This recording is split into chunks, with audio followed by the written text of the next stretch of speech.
Mojo. Ah, yes, here it is. Got your mojo working? Pizzazz, oomph, zest, passion, energy, vibe, AC/DC. The Mojo Radio Show? Hey, that can't be right. I got my mojo working, but it just won't work on you. Hey everybody, and welcome back to the Mojo Radio Show. Welcome aboard the Big Red Bus. If you are new on the bus, what do we do here on this little program? Well, it turns out that over the years, we have attracted a wide collection of interesting people who all have a point of view, who cover, as I said, a wide variety of topics actually, but they have something in common. They've either got an opinion or they know something that can help us get our mojo working. They've done it and we want to do it and they know how to do it. So we ask them, how do we do it? And then we apply it to our own world to get our own mojo working. That's what it's all about. Another cracking show ahead. A different format this week. We've sort of stepped outside of what we'd normally do, just as a little bit of an experiment. Before we start, if you like what is happening here on the Mojo Radio Show, how about knocking out a one-liner and set it up on Apple Podcasts or iTunes, whichever way you look at it.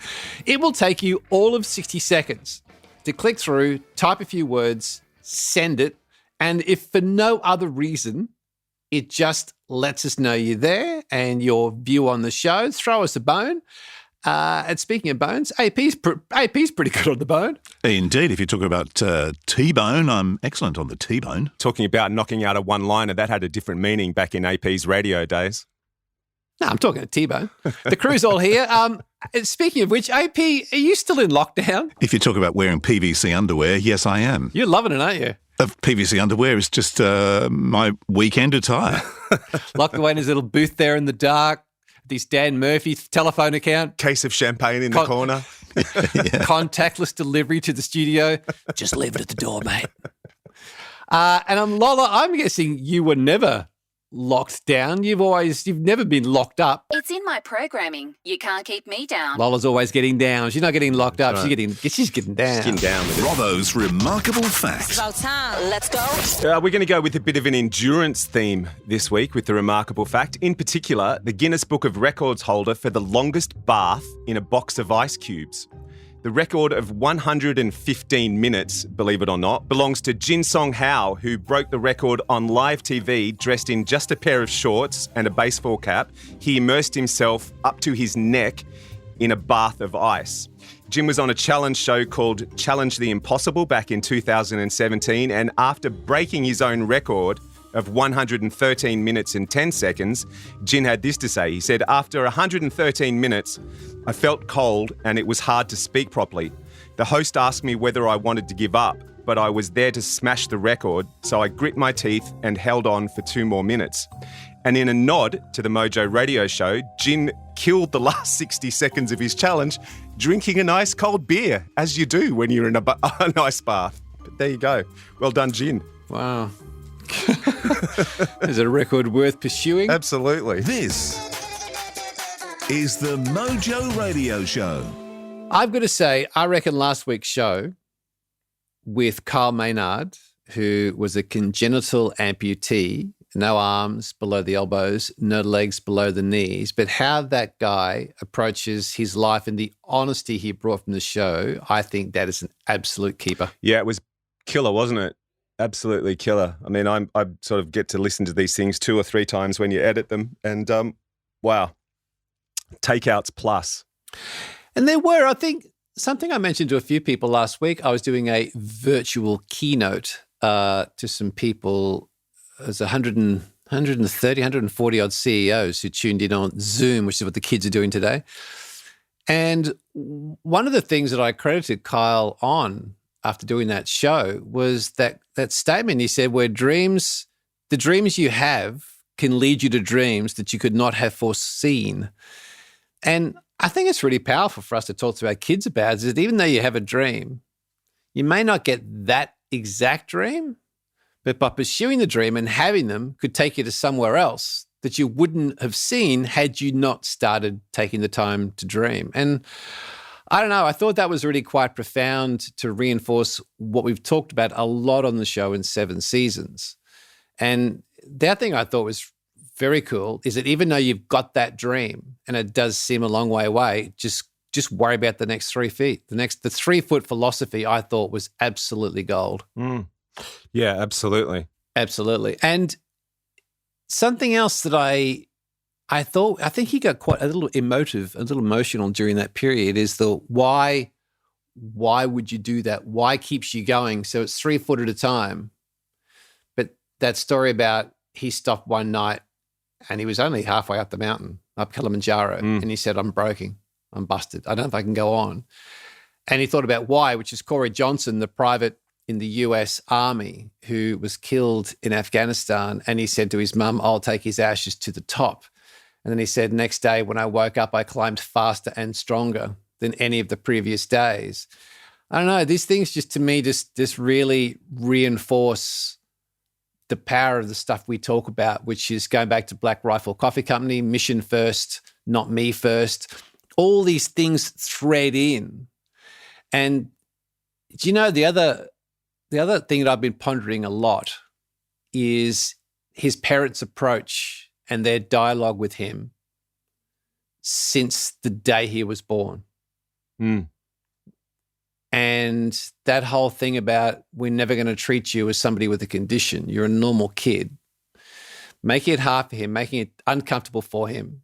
But he said a number of times that through that discomfort, he grew into the man he is today. And he's an incredible, incredible guy.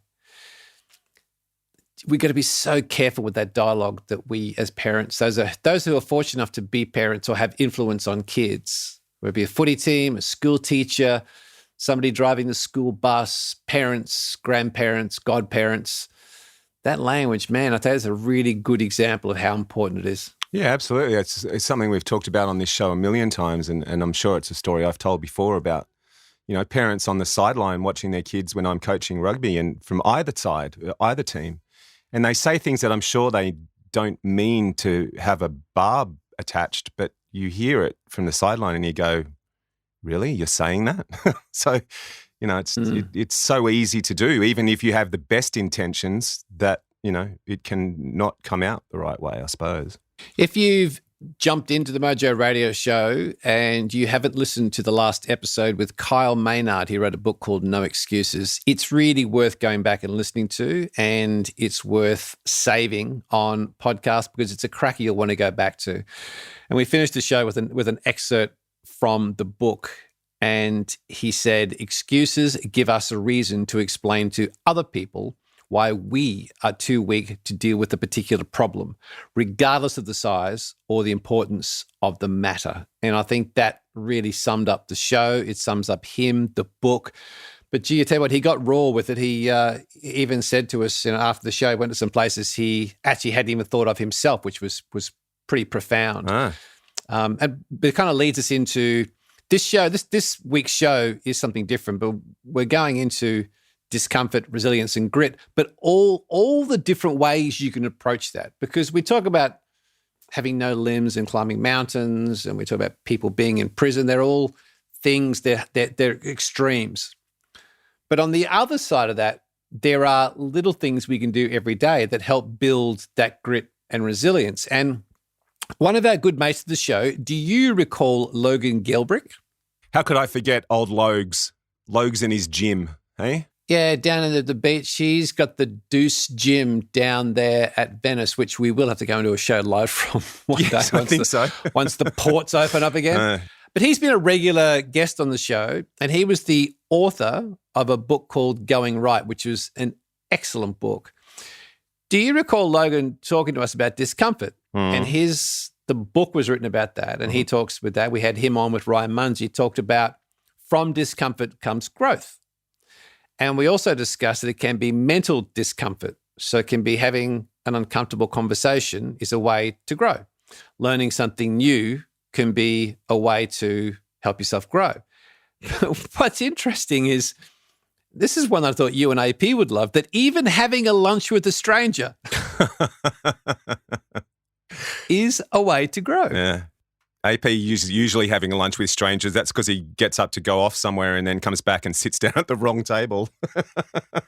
Very funny, Robbo, but it's usually your table. No, what's really funny, and folks, you can't see this, but AP is in the voiceover booth right now, and he's currently putting in, what was his name? Ging Ho, ice bath guy, to try and line him up to go to Chinatown for some dim sims. Yeah, that's the one. Exactly. I think he's actually ordering Uber Eats. Well, I thought I might get in contact with him to get some iced pubes for your gin and tonic to drink with your dim sims. Anyway, so this week I was sent a new book. It was called 100 Lunches with Strangers by a young girl called Kaley Chu. Now, Kaley Chu is a young, shy Chinese girl, moved to Australia, but there was a point in her life where she decided that something had to change and she wanted to push herself to accomplish something that would really stretch her. So she decided to arrange 100 lunches by reaching out to strangers on LinkedIn. So she basically writes them on LinkedIn and say, hey, this is the challenge I've set myself.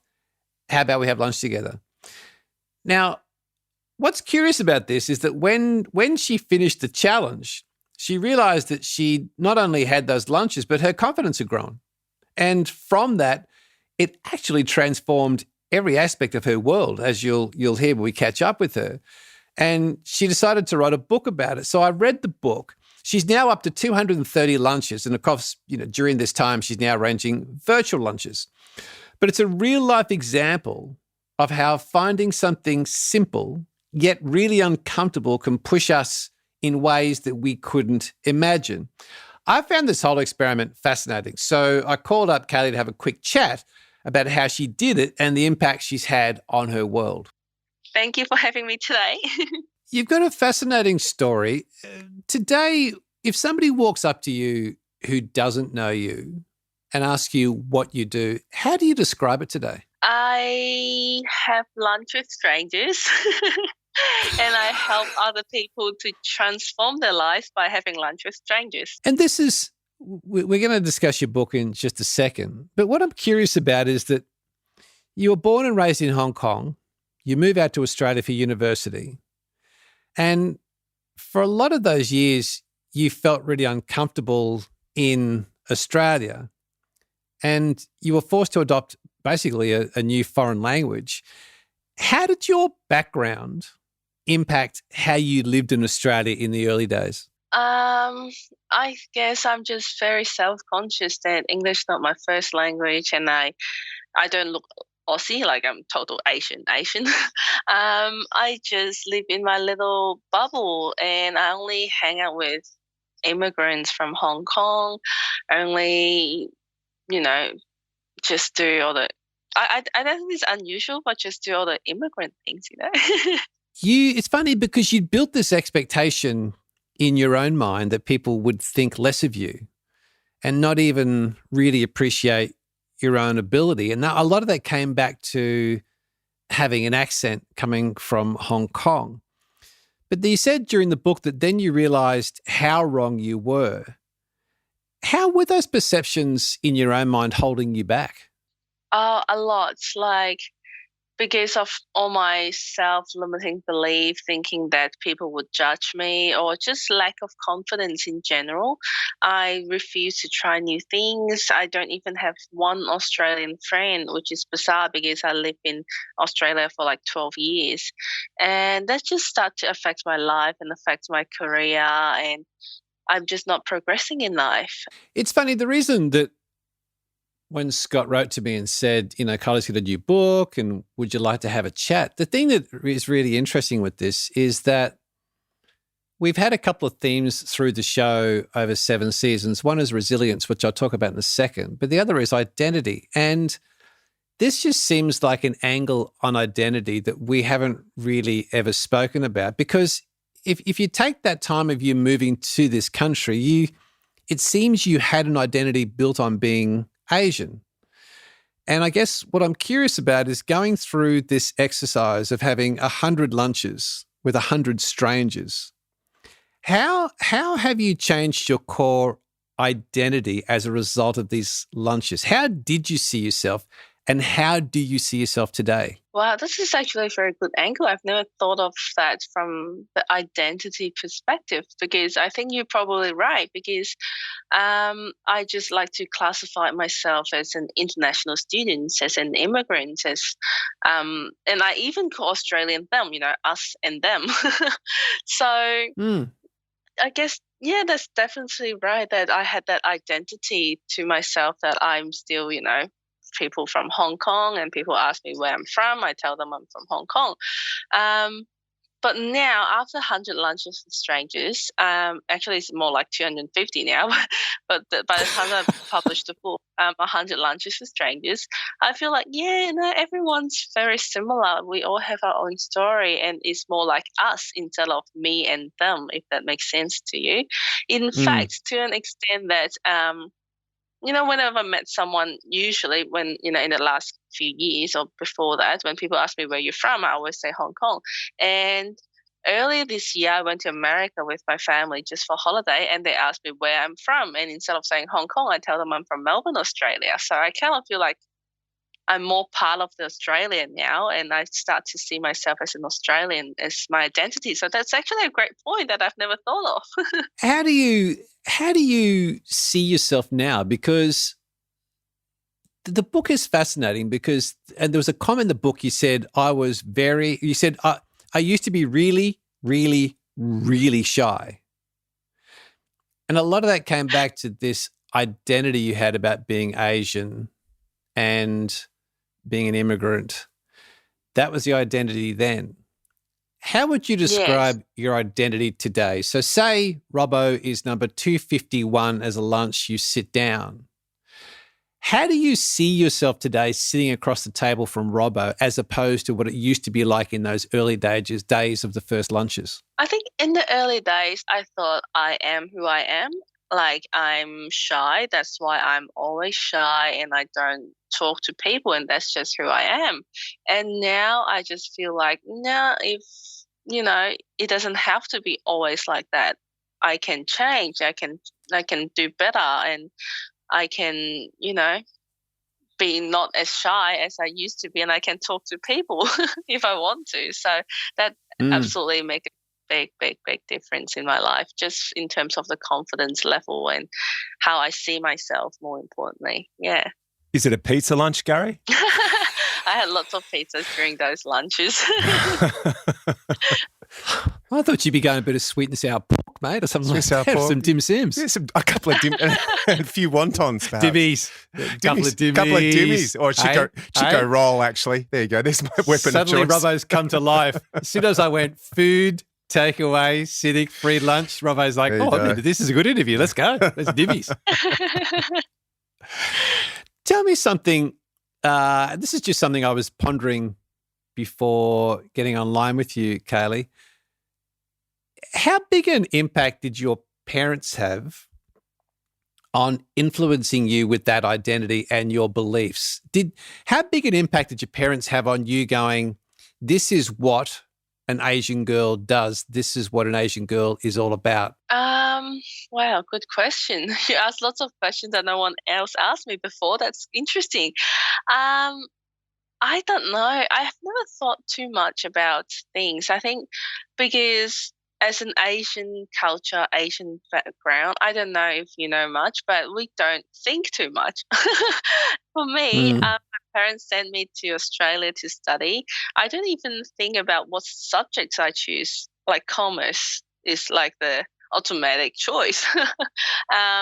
Because that's what all Asian parents want the kids to do, commerce, so that we learn about business and make money, And then after graduation, it just, again, without thinking too much what I want in life or what's my plans in the future, I just go into financial planning field because that's just the right path. And I don't know, I think my parents just, they remind me sometimes just about who I am, and I should eat rice at dinner, for example. No, it's just something in terms of a takeaway for people, that the impact that parents have on the identity and how that identity can move with you to a different country of the world. And I think it's really brave of you to take on this process of having 100 lunches with 100 strangers. But I just think that a lot this illustrates the resilience and stepping out of your comfort zone, which I'll get to in a second, but also the impact it has on how you see yourself, because many people carry these backstories, now whether it be from the environment they're in, as you said, the people that you surround yourself with, or the impact that parents could have. And we've had that story come through the show before. And I was just curious because I think what you've done, there's actually a lot of thought can be taken from it for people to apply their own world. The other thing I was curious about is you said that we've talked so far about you changing your own personal identity and your own perception of yourself when you sat down at the table. In the book, you talked about the fact that you then noticed that other people's perceptions of you changed, that at the start of the 100 lunch journey, the strangers regarded you as being almost an object of pity. But by the end, and particularly now, they're seeing you as a strong, successful business person with a network that they want in their network, that where you can work together. When you think back on that, tell me about that transition from where it used to be that object of pity right through to where it is today. Let me just give you an example. When I first started the 100 Lunches journey, I sent a whole bunch of invitations, but the rejections rate's more like 90%, if not more. People either ignore me or tell me that, no, I'm not interested. And slowly the acceptance rate gets higher and higher and higher. Now I'll say close to 100%.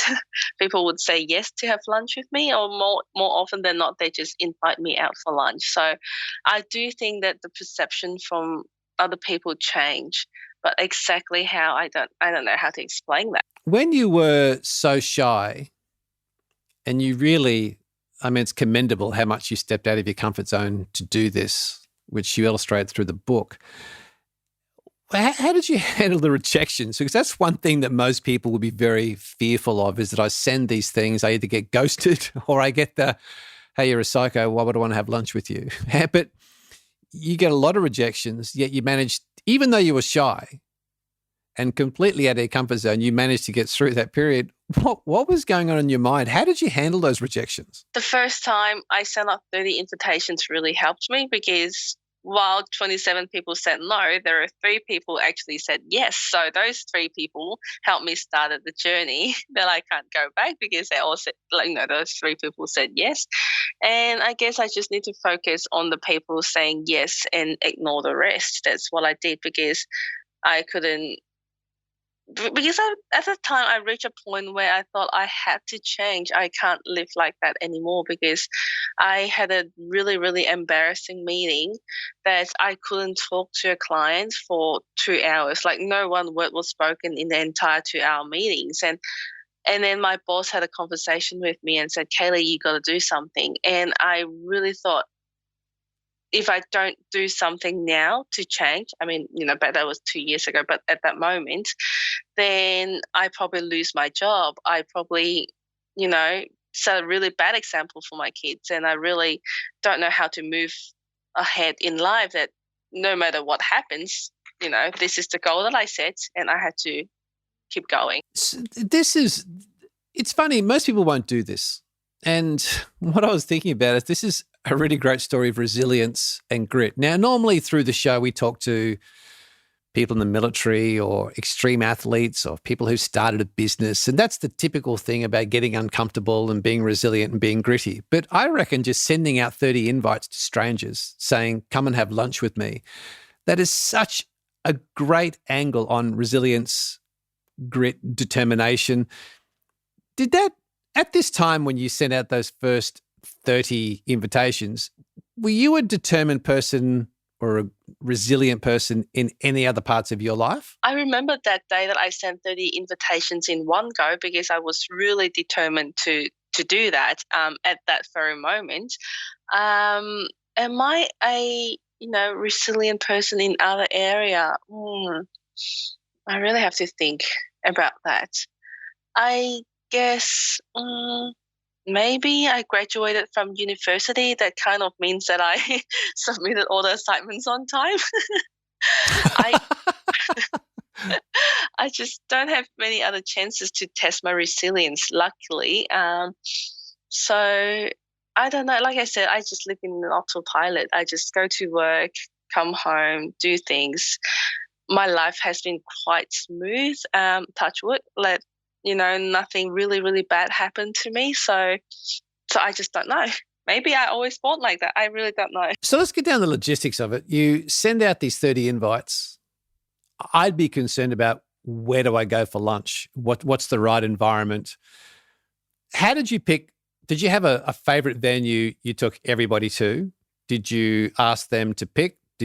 How did you decide where to go? And number two was there a set idea you had about how long this lunch should go for or what should be on the menu? Like, what was you thinking? Was there a plan or did you just wing it?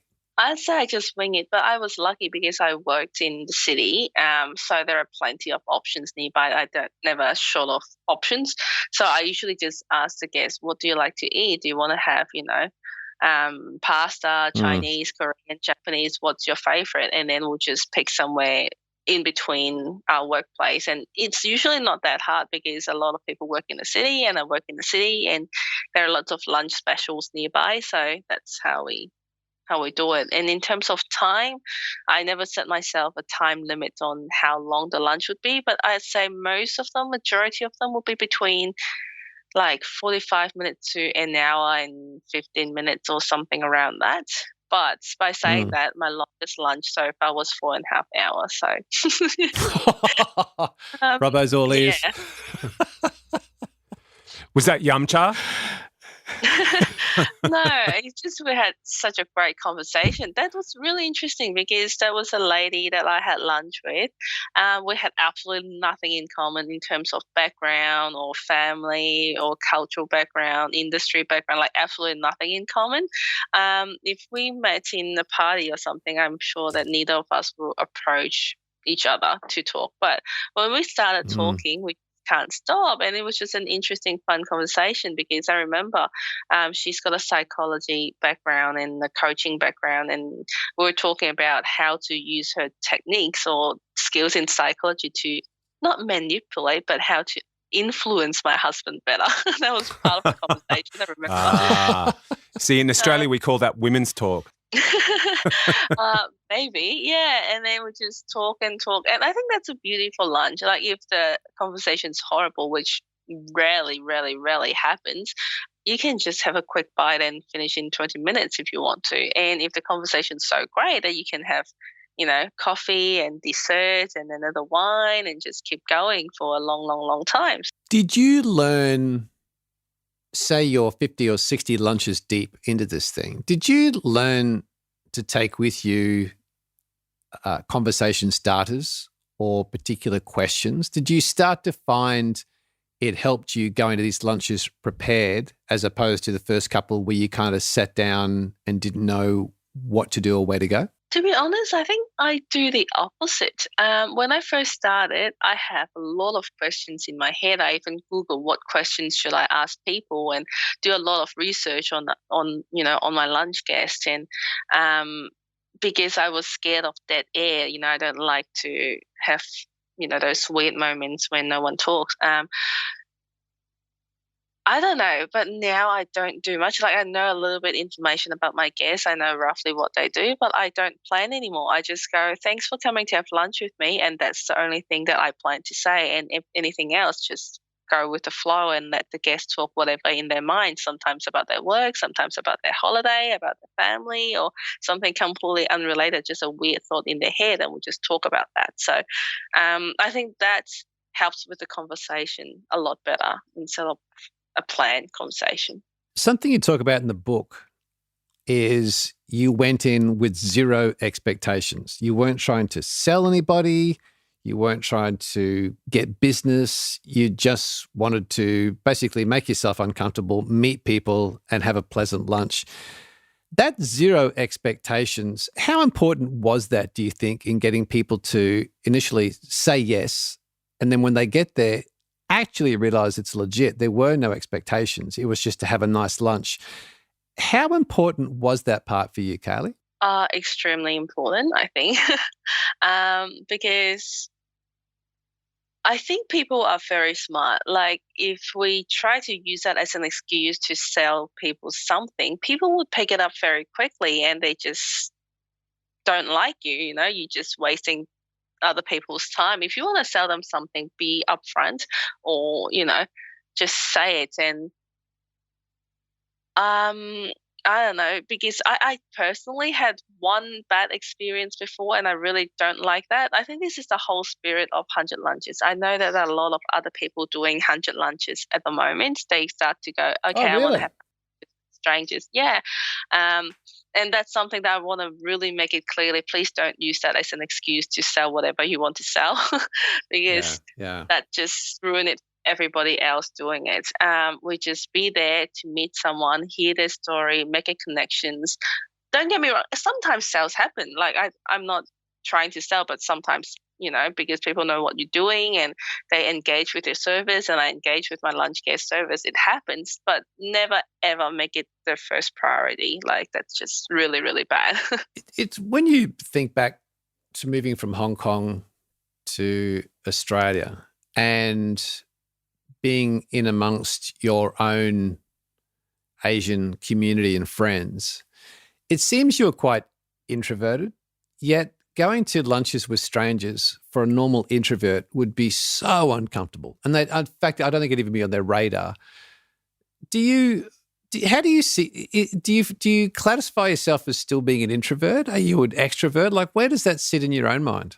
To be honest, sometimes I still prefer sitting, at home. Like, this whole lockdown thing, I think bothered me less than a lot of other people, because I have no problem staying home and doing not much, or spending time, just on my own and do my own things. But being an introverted person or a shy person doesn't mean that we don't talk to people. It's always great to have the confidence and the skills, the soft skills to engage and with other people, and the communication skills. And that's just so important in life in so many aspects. Even not only talking about strangers, just to improve communication skills helps me with my family, how I talk to my husband, how I talk to my kids. That's just a great skills to have. That's, everybody, if you can, better communication skills. So It's funny. I've looked at your Instagram feed and there's a photo of you skydiving, and I heard you say that this has now changed the way, it's a new way of you seeing yourself, and you now have this new courage. And because of these 100 lunches, which is now 250 odd, you now have actually tried stand-up comedy, which would have to be one of the scariest things that any introvert could do, let alone person in general do. It just seems like this idea of 100 lunches with strangers has completely opened up a door for you that you're prepared to step through. Tell me that journey of going from this little shy girl who was really, really, really shy to now skydiving and doing stand-up comedy, for goodness sakes. Tell me about that journey. I think it takes time, one step at a time. It was 2018's New Year resolution when I did those lunches. So if you told me 2 years ago that I'm going to do a stand-up comedy, I'll be like, you're mad, like you're absolutely crazy. There's no way I could do anything like that. But I started to have lunch with strangers, which was absolutely terrifying for me at the beginning, but slowly it becomes comfortable, and I absolutely love to have lunch with strangers at the moment. I'll do it every single day. And then it's the same thing. For me, I just start to have, lunch with more than one person afterwards. Like, one lunch just brought a friend with him one day, and then I was fine. And then after that, I start to go to networking events and have conversation with a lot of strangers, and I start to feel okay about that. And after that, I start to get on stage and read a script, like be an MC for an event, host an event. And after that, I start to share my story on stage and be a keynote speaker. And just slowly, one step at a time, my comfort zone expanded, and that's how I start to do more things that's used to be way outside of my comfort zone. But by saying that, when I first time got on the stage to do stand-up comedy, it's still terrifying, but it's at least manageable. It's not something that's completely, crazy. I think it's really interesting. I think this whole exercise is very interesting on so many levels. You talked about the fact that the lunches gave you a sneak peek into other people's lives, which I think is it's a very curious angle, that there are no expectations, but if you go into it with the only expectation is you want to actually learn about other people, you said it gave you a sneak peek into other people's lives. And then you could say to yourself, is that what I want? How has that played out in your life? Were there things you saw that you actually kind of liked that you have included in your life? Yeah, absolutely. Like a lot of activities that I've done or things that I've tried, I've never thought of. They're inspired by my lunch guests. In fact, even skydiving, I've never thought of doing that. It was from one of my lunch guests, which is so interesting because he's a cancer survivor. His story is fascinating, and he told me that he did skydiving on his 50th birthday, and then that was where the inspiration come from. They go, okay, on my 30th birthday, I want to do skydiving too. And that's how it started. So yeah, absolutely. That gave me so much inspiration all the time, my lunch guests. And I guess because, like I said, my life lived in like the autopilot before. I just never had the chance to do much reflections in my life. So now just get me lots of opportunities to reflect on what I like, what I don't like, what do I want, and yeah, just that. There was a lovely line that I think was in the book, or I heard you say. You said you thought about how many times that I've given up on things just because I believed I wasn't good enough to achieve them. That seems like an old belief system you had. Can you think of things in your past that you didn't think you were good enough for and gave up on that today you wouldn't? So many opportunities that I gave up on. For example, I like my entire university, uni life, I felt like I could have done so much more. I go to school, I did my assignments, and I stay home and watch Netflix and do nothing else and Candy Crush. This is just a sad life. I could have done a lot more. I could have done volunteering. I could have met a lot of people because in uni there are a whole bunch of people from different culture, from all sort of different countries, and I could have met them by at that time, but I decided to not to and just stay home and just hang out with a couple of friends that's from Hong Kong. And I don't know, opportunities everywhere, like literally everywhere if I try to find them, but I just close up myself and do nothing.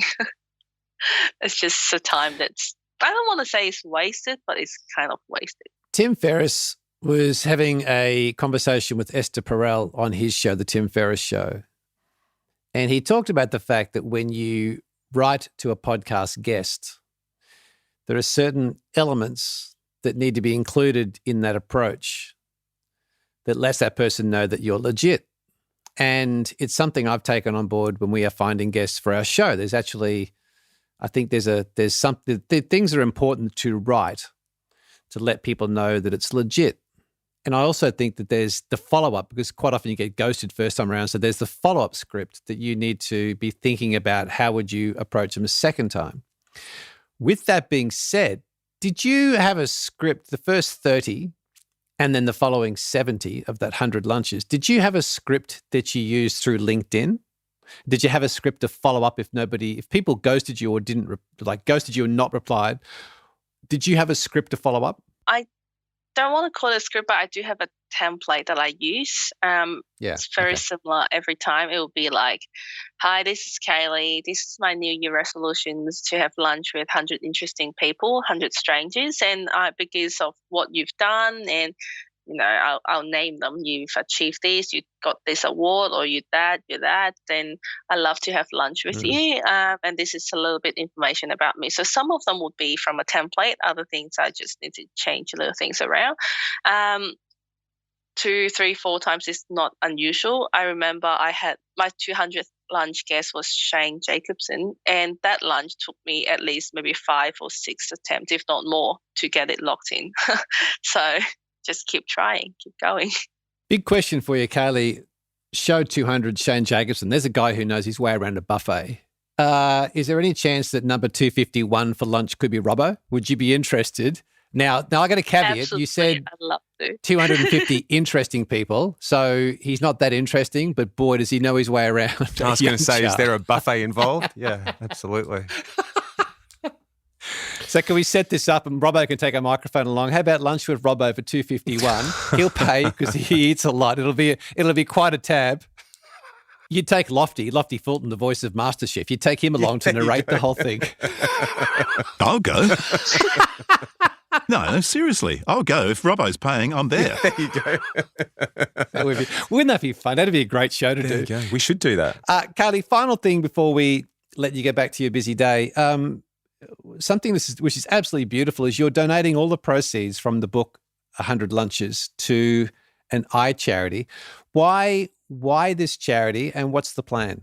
To be honest, I just resonate with them because I feel sorry for people who can't see. Like, it's just one of the most important organs in our life. And by just donating $34 at the moment, you can help someone to restore their eyesight. I can't even think about a more meaningful way to spend $34, which is just, at the cost of a lunch. That's why I picked them. So the charity is Gift of Sight, is that right? And what's the mission for you? 1 million people. I want to help restore eyesight for 1 million people because the sad reality is that 9 out of 10 people who can't see, the conditions is preventable or curable, and that's just a sad reality. So I want to help change, not everybody, but make a difference in the world. So the charity is Gift of Sight. I will put a link to it in the show notes for anybody who wants to help somebody's eyesight. It's through Everyday Hero. It's a beautiful initiative, and all the proceeds from the book are going to, and there are some really interesting people in this book that you've met with, like Shane Jacobson's and billionaires, and it's quite a fascinating list of people that, as you got the confidence to approach these higher performers, in the end, they were introducing you to other people. So you've gone from the book's about 100, but you're now at 250, Robbo's 251. Where do people go to find the book, Kaley? Where's the hub for everything about you, the book, your speaking? Where's the hub? They can just Google my name or Google 100 Lunches, or the easiest way, just come to my website, which is kaleychu.com, KALEYCHU.com. All right, everybody, this is Jason Overcome Redmond. I may have survived an Al-Qaeda ambush in Iraq, but it was even harder to survive the Mojo radio show. I thought that was a challenge that you and AP would be happily take on. Well, oddly enough, AP was talking to me in my headphones through that interview. He thought that she was having 100 lunches in the same day. He's going, lightweight. Yeah, exactly. What do you mean? Only 100? I've had lunch with 100 strangers. Really? It was at my wedding. But in that, there are a couple of takeouts that I think are really key. And the first is, we talked to Kyle last week about the how is really important. But then we uncovered, when you start talking about mission first, the why is really important. So you've got to put the why together with the how. But what Kaley talked about, and the book kind of identifies, is the where is also important, that her identity was impacted simply by moving from Hong Kong to Melbourne. And I wonder whether the same thing would happen when you move a job, or when you move apartments, or you move houses, let alone moving a country. But it's curious, you hear this, I'm starting over, it's a fresh start. I wonder whether that has a big impact on identity, because it certainly did for Kaley. The other thing that I took from it is to focus on the yeses. And that was really interesting. She said she got 27 no's, but she chose to focus on the 3 yeses. Because she could have given up, which I think a lot of people would have gone, this is ridiculous. This is just not working. And I suspect the first couple were very uncomfortable for her and a bit lame. But she pushed on. Now she's up at 230 and she's hanging out with billionaires and TV celebrities. Yeah. Yeah, absolutely. I mean, the interesting thing for me is, I love the fact that she focused on the yeses. But for me, and I think back to a similar situation when I was trying to get into radio back when I was 18, 19, 20, and constantly back in those days writing letters to radio stations looking for work and always getting that return mail going, look, sorry, nothing at the moment, blah, blah, blah. But for me back then it was, well, what can I learn from the no's? Like what's in those letters what are they saying to me? Is it just the lack of experience? Is that just there's no job going at the moment? Do I need to do something else first?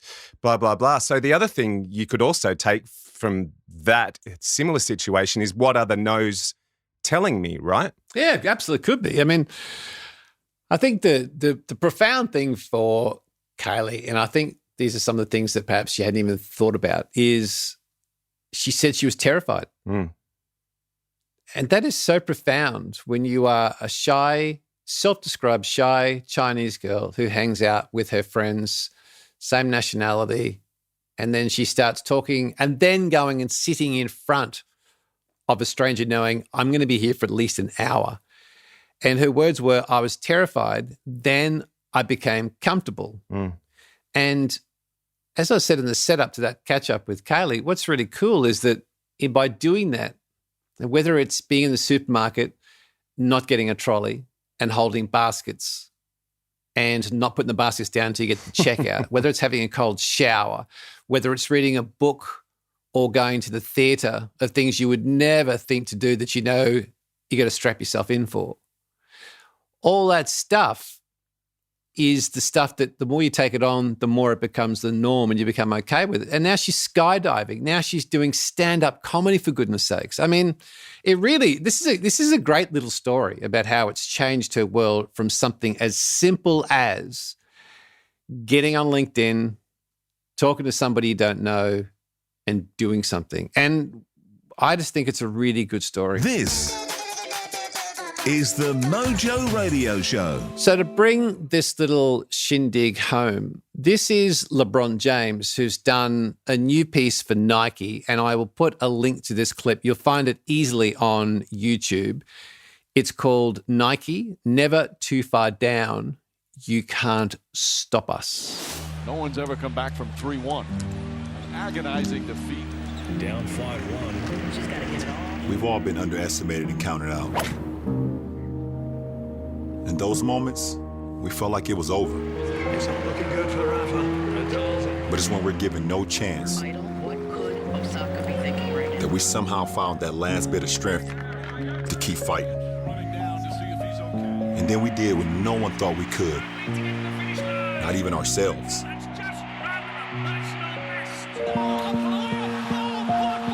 We came back from the impossible. From being broken.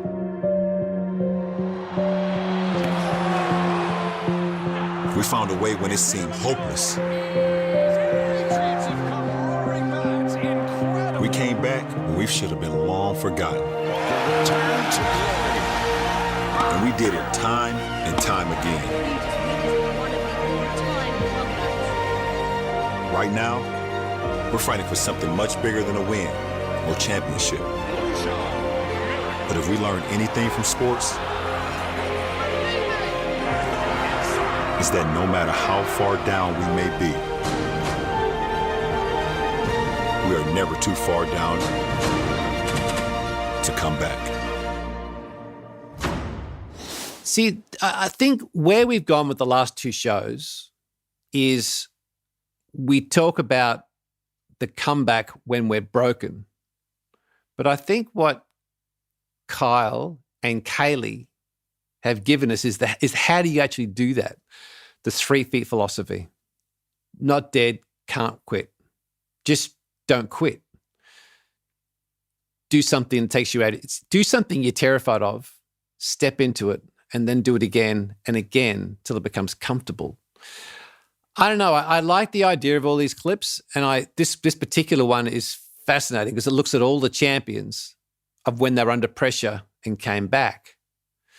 But I think what we've illustrated the last 2 weeks with some really interesting guests is the how do you do that? So if you're at footy with the kids and you're down at halftime, I think you now have a toolbox to talk to those kids to say, here are the things you can concentrate on. Don't you reckon? Oh, totally. I mean, I've had a toolbox for years just from this show, but yeah, I mean, there's so much inspiration in both those shows to talk about. The Mojo Radio Show. Now, one last thing. This is something that the speech I did this week virtually to these CEOs, the title was, How Do We Bounce Back After the Virus? And I said, well, my opening was, I just don't think it's the right way to look at it, because to bounce back means you're bouncing to a certain point. So you've gone backwards, but you want to get back to that certain point. But what I took from that clip with LeBron is it's about a comeback. And a comeback is getting you to come back to a certain point, but it's a part of a journey. Now, maybe it's kind of a playing on words, but I think bouncing back means I'm going to where I was. It's about mindset. Yeah, and I find that an example for me right now is Elon Musk. And he was forced to stop down because of the virus. But he actually, you got to love him for it. Big fan of the show. Hi, Elon, and all the team there. He opened when he probably shouldn't have opened because he didn't see it as a bounce back. He just saw it as a blip on the way to a much greater dream. And where I'm going with this is you would have heard under that LeBron piece from Nike, the song there was Is There Life on Mars by Bowie, which is one of my favorite songs from the album Honky Dory. But then it made me think of Elon Musk. He's not bouncing back. It's not like we're bouncing back to a certain point. It was just, that was a damn blip. We've dealt with it. Yeah, now let's move on. Let's move on to Mars. Don't you reckon? Oh, absolutely. But it's that same story that I always tell the boys at footy, speaking of coaching, is the one you taught me is if you have a fallback plan, you plan to fall back. Yeah, that's right. It's the same thing about mindset, isn't it? It's like, okay, I've got one way to go and that's forward and that's the way we're going. So with all that, I think we should wrap this up. Yep. Good show. Bowie, Is There Life on Mars from the album Honky Dory? And we're out. It's a god-awful small affair to the girl with the mousy hair, but her mummy is yelling no, and her daddy has told her to go, but her friend is nowhere to be seen. Now she walks through her sunken dream to the seat with the clearest view, and she's hooked to the silver screen. But the film is a sad thing for she's lived it 10 times or more. She could spit in the eyes of fools if they ask her to focus on sailors fighting in the dance hall. Oh man, look at those cavemen go. It's the freakiest show. Take a look at the low man beating up the wrong guy. Oh man, wonder if you'll ever know who's in the best-selling show. Is there life on Mars?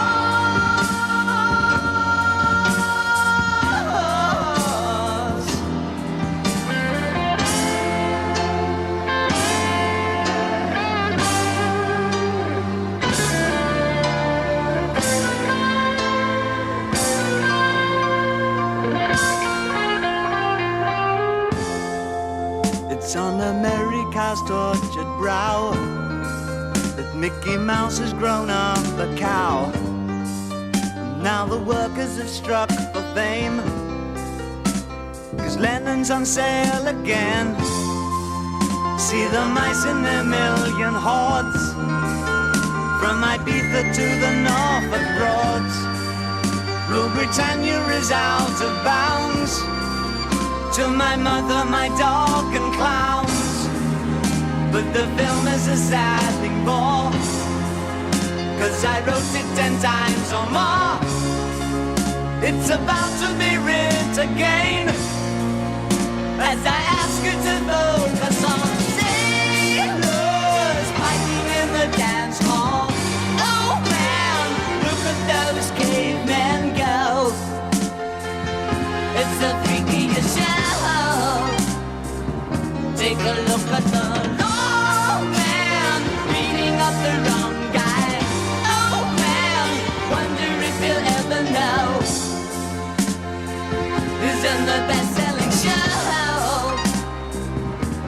your life on mojo.